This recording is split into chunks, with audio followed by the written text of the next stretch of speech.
Effects, welcome back to my YouTube channel. If you're new here, hi, my name is Thandi and welcome. Please make sure that you hit the subscribe button down below, turn on the notifications so that you don't miss a single notification from me. I honestly just want to say thank you to every single one of you who has subscribed to this YouTube channel and that's helped me grow.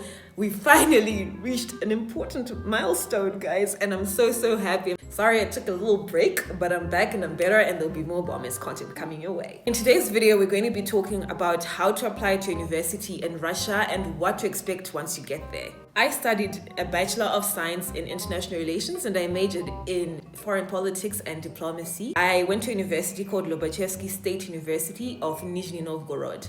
I will be putting the links to most of the things that I'm going to be talking about, the agency that I used, my university, in the description box. Please make sure that you check that out if you're interested in going to study in Russia. Trust me, it's a very good option, and here's why.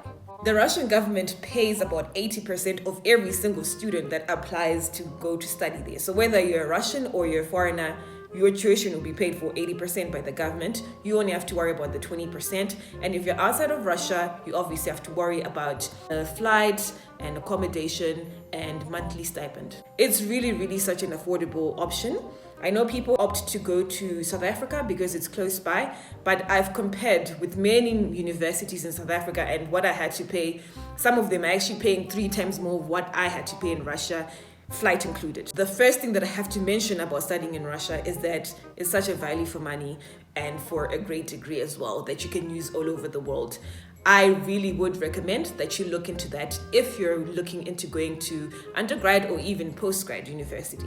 They offer so many amazing programs. The first thing that I looked at when I was applying for undergrad, well, with the help of my mom, of course, was a university that's affordable to go into. I opted for Nizhny Novgorod, specifically Russia, because one, I wanted to go to a place that's very far away from Zimbabwe, from Africa, from everybody that I know. Trust me, I know a lot of people be like, sis, what were you going through? You're only like 18 when you went to uni, but I just wanted a change, I wanted to grow by myself, because university, I feel, is a learning curve. Like, you learn so much about yourself when you're out there. It's the first step to independence, what I'm saying, like away from family, home, everything that you know. So I wanted to go a place that's very far away where I knew nobody to start afresh. The second thing that I looked at was, does this university offer what I want to study? So I wanted to study international relations, but without Western influence. I'm sorry, that sounds very political, but yeah, I just wanted to study something different from what I'd grown up to be accustomed to. I know there are countries like China, Cyprus, but there's so many people that I know from there. So those countries were cancelled out because of that. And also, I wanted to go to a country that's freezing cold. Yes, I know that's very weird, but I do not like heat. I don't like sweating. I don't like any of that. So I wanted to go to a country that's freezing cold. But the joke was honestly on me because the winters in Russia are very cold, like blistering cold. But the summer, it is hotter than a witch's coochie, guys. Like, yo, it is so hot. It's like such extremes. Like, how did we get here? There's an agency called Rekas. We have an office here in Zimbabwe. That's at Fort Trafford Close in Avonlea here in Harare. I will put the links. Please do check those out in the description box down below. They also have a Facebook page. It's very important to apply with an agency. You can apply independently, but I would suggest that since it's your first time going there and you're not really familiar with the system in Russia, it just makes life easier. Should you face any problems, not saying that you will face any when you go to Russia, they're always willing to help. Another great reason that you should look into Russia, look at your program. What do you want to study? Things like medicine, physics, engineering, international relations. This is the best place for you to go to in Russia because the programs are so amazing. For me, I chose Russia because not only did I have to learn Russian, because that's mandatory. Everybody who comes to Russia to study, you have to take Russian. So since I was studying international relations, it was mandatory that I had to choose another language elective as part of my module, and we were given French. After you've gone to fill in your application forms when you've been accepted, you have to take your acceptance letter to the Russian embassy. This is at 75 Avenue. I have to say that they work at specific times, Monday to Friday. It's from 9 a.m. to 12 p.m. If you come before or after that, it'll be closed. So you have to make sure to catch the time. Once you get to Russia, please make sure that you take your passport to the dean's office, guys. Do not make the mistake of not bringing your passport there because you have to get a stamp and your visa. They have to check that everything's up to date and they extend it. If you pass the time, I think you get deported or something like that, and you don't need those problems. It's really not difficult. So just to get you hostel, take your visa. This applies every time you leave Russia and come back. You have to take it back. So they have an agent that works for Ruckers in Russia that will fetch you from final destination. That person will come back the next day to come and fetch you from your hostel or apartment, and then they will take you around to help you with the SIM card that you'll be using, which you can change later on. They also take you shopping for winter clothes. Yo, that's another thing, guys. All these little things that you buy here, don't even bother buying too many things. Just buy one puffer coat or something. First year starts in November and that's already winter. So you do need to carry a puffer jacket. I know it will be hot here. When you land, it's going to be freezing cold. What you might want to do when you're packing is to put a lot of home food if you're into that. Carry your Royco, your Cerevita, Mazoe, all of that. But bear in mind, 1 2 liter is like 2 kgs already, and you have limits. Some of them say 23 kgs, and if you're lucky, you can get to 32. Just pack as much food as you can because you will get homesick. Carry your Cadbury chocolate if you like chocolate. Carry your things, jiggies, whatever you like to eat from home. I would advise that you put more of that than jackets because everything from here is useless.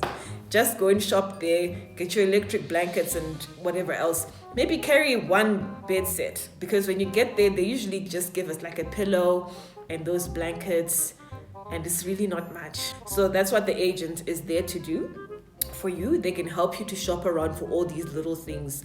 If you've got your laptop, great, come with it. But if you don't, I would advise to buy in Russia because they have some that are really, really affordable. You can get a very good one for as little as $300. So, or even cheaper if you go to, those shops. There's so many places that you can go to buy these things. I would say in a month you'd need $300 or $250 to $300. You can survive on that much. But I would advise you to get a job. You can do teaching. I remember, guys, I used to spend frivolously. My mom would send me money, for example, on a Tuesday, today. Next week, Monday, I'll already be calling mom, my money's ran out. And it just got so bad at one point. I was like, sis, you can't keep doing this to mom. Like, you just got the money now. Where did it go? So I ended up getting a job. Some people work in restaurants. They can be waiters or they can do dishwashing. But again, you need to know the language because a Russian can come in and they'll order in Russian. They're not going to speak to you in English. So some of these things you need to know how to speak Russian to get these piece jobs. Some people are also very lucky. They studied computer science. So they started off as interns and they were also given jobs after graduation, which is really great. The standard of living there is really amazing and affordable. Have many Russian friends because this is great. They can help you to navigate the city. And if you need to go shopping or travel around Russia, they will be able to help you to advise on what you can do. Maybe you don't like traveling, maybe you like to go to museums. They can take you around and show you all these nice spots.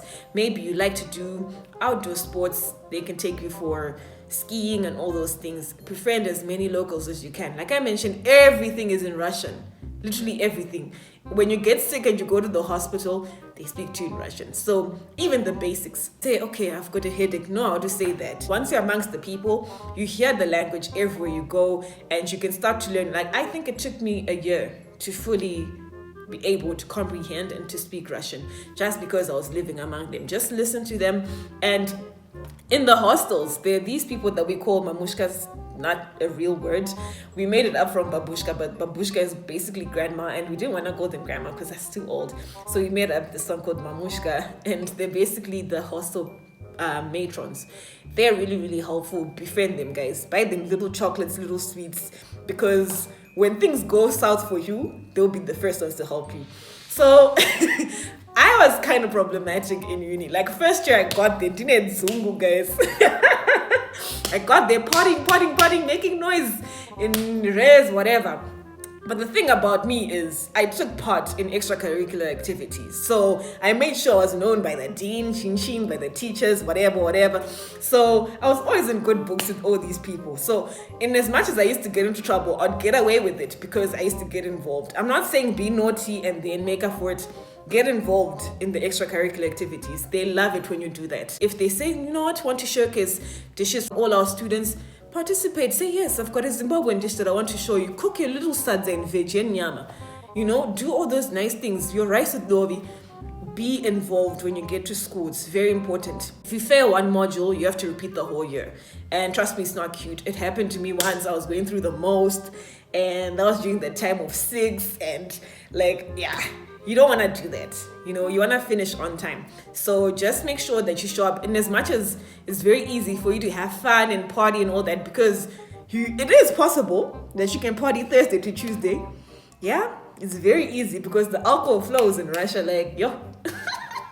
Yeah, just know how to balance these things. If you're gonna party, if you're gonna travel, know how to balance it. Make sure that you're in time with your school and your studies. Ended up having to take the bus to go to uni. Again, time management is very important. If you're late, some of the lecturers will be like, Jack, you're not coming in my lecture, and you get into trouble if you miss like too many classes. You can actually get expelled. I can't speak for all the universities, but my accommodation, guys, when I got there, first year, I was on the very top floor, which was 5th floor. There were 5 floors.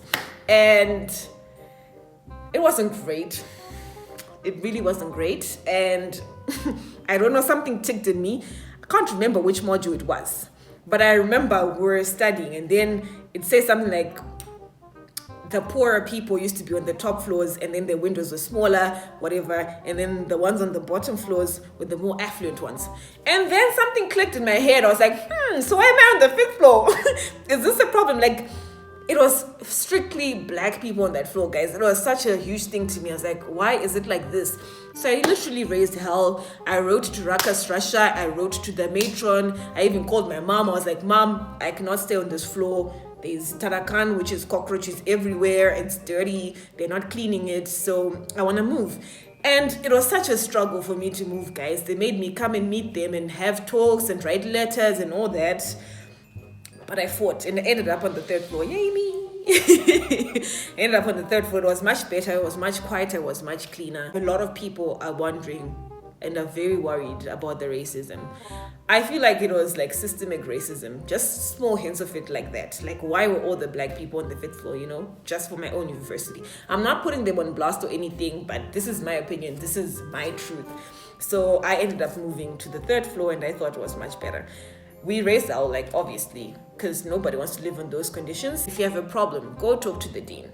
You know, and if you have a problem with your accommodation or res, if you want to be changed, if you want to be moved, talk to your matron. Like, they can fix all that stuff for you. If it gets dark, don't move on your own. Always make sure that you're with somebody. Don't go to places that, you know, they tell you that, this town, this suburb, whatever, don't go there if you're black, because yeah, it is there, guys. I'm not gonna sugarcoat it, but for the most part, I think it's a very safe place. I didn't feel like my life was in danger. I never experienced any racist, but I'm not gonna discard the fact that it's there. So just be safe. If it's at nighttime, make sure that you're moving with other people, and befriend as many Russians as you can, because they'll always get you out of sticky situations. You have to think smart, guys. So yeah, the graduation process as well. The dean's office will help you with all of that. Once you graduate, they give you, just before the graduation ceremony, they give you a card that you have to go to the library to make sure that you don't have any books that you haven't returned. They take you to the physical education department to make sure that you don't have any kit or whatever that you still have with you. They take you to the matron to make sure that you've paid up. Make sure that you fill that out so that you can receive your documentation.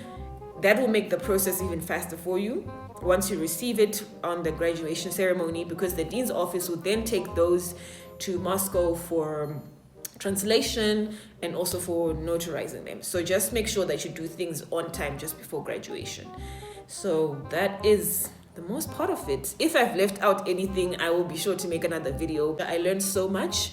I learned Russian. Not many people can say that, and I feel like that's like my opening line, you know, when I meet new people. Yeah, I went to study Russian. They're like, oh, so you speak Russian? I'm like, yeah, gavru baruski, you know.